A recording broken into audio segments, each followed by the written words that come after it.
Hii ni Jamen TV, sauti ya kweli kutoka mji Nakuru. Karibu katika taarifa kamili ya Jamen jioni, nami ni Jeff Odhiambo. Na kwenye vidokezo tunaangazia swala la elimu, mitaro ya majitaka kutatiza shughuli za kikazi Nakuru, bajeti mpya wa mwaka 2025 mwaka 2026 inaibua mseto.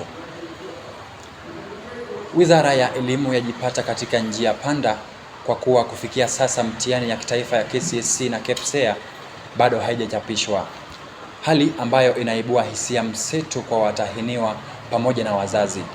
Hii ni baada ya mswada kufikishwa bungeni wa kuwarai wazazi kugharamia mtihani hiyo. Hii hapa kauli ya wananchi. Ahlan wa sahlan mtazamaji, leo tuko katika mji wa Nakuru ambapo tunashuhudia hali halisi ya maisha ya wananchi wa Kenya.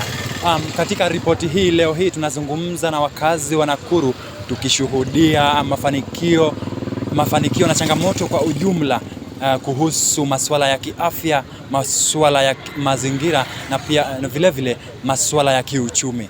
Tuelekee mtaani.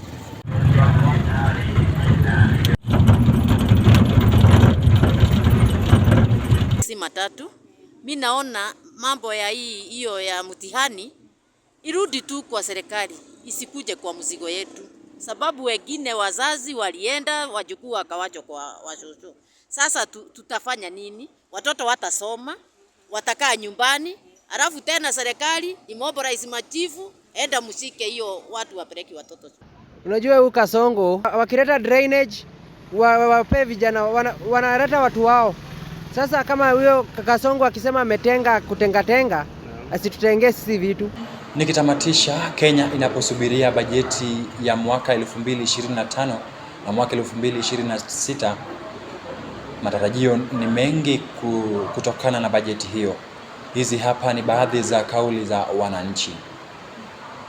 Mswada vile ukilinganisha na ile mswada ilikuwa 2024-2025, haka hii nadhani parliament imeangazia mambo mingi sana, imepunguza taxes.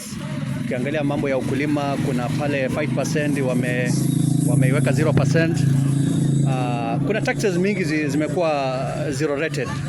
So sioni kama mswada ni mbaya. Na pendekezo lako ni gani? Kwenda imekatakata, at least that's why wame zero rate most of the things. So naona mswada iko sawa.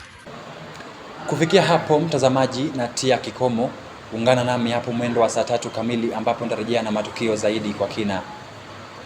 Nami ni Jeff Odhiambo.